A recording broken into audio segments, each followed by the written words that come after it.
In late 1960s America, there was a strange sense of freedom in the air. Young people believed the world was changing. Couples went on dates, listened to music, parked their cars in dark, quiet places, and never thought that someone might be watching them. That feeling of safety, of normal life, was exactly what someone decided to destroy. Slowly, deliberately, permanently. He would come to be known as Zodiac Killer, not because anyone knew who he was, but because he chose that name for himself. And from that moment on, he stopped being just a murderer. He became a voice of fear. His first victims were not chosen in the traditional sense. They were ordinary young couples, people doing what millions of others did, sitting in a car, talking, laughing, making plans for the future. For the Zodiac, this was crucial. He was not hunting specific individuals. He was hunting the moment of safety, the exact second when a person believes that nothing bad can happen. He chose couples because a couple represents protection. Two people feel safer than one. By killing them, he shattered the idea that together means safe. This was psychological calculation, not randomness. Each crime was a message, not to the police, but to society. He never rushed. He observed. He waited until the night was quiet enough and the place familiar enough to feel harmless. He did not act in rage. He acted coldly.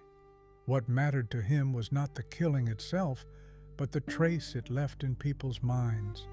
The victims were young. They had families, friends, futures, and it was precisely this that amplified the terror. The country did not see abstract crime statistics.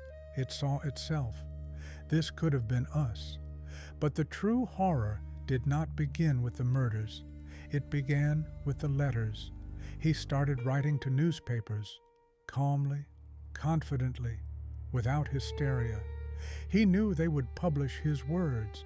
He gave editors something they could not ignore, details that only the killer and investigators could know. And then, ciphers, symbols, threats. He did not ask for money.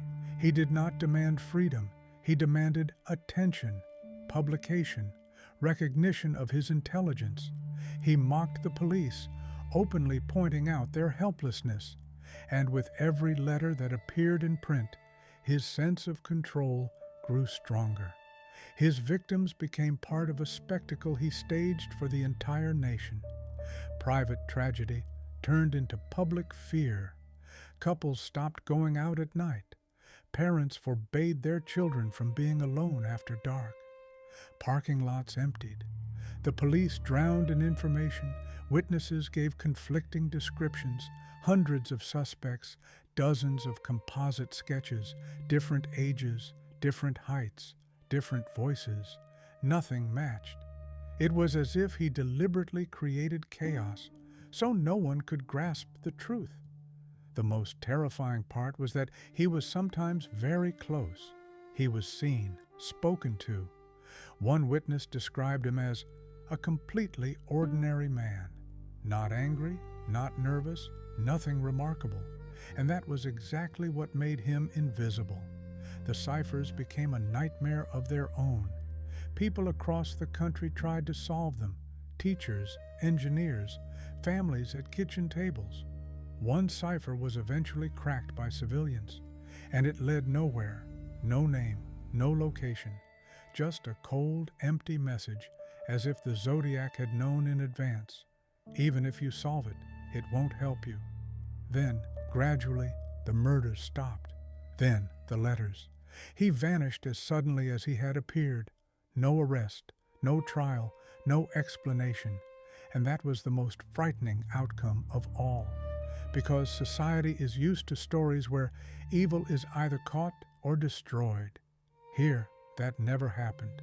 There was no catharsis, no justice, only the sense that the man who spread fear across an entire country simply walked away.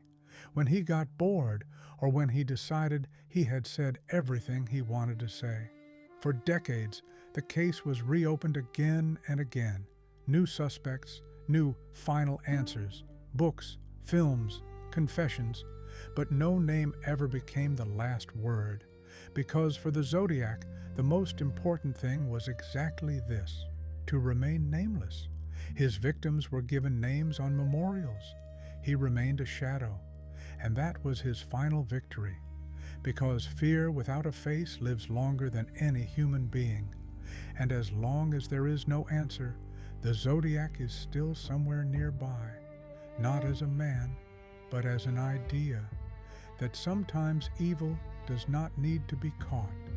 It only needs to be remembered.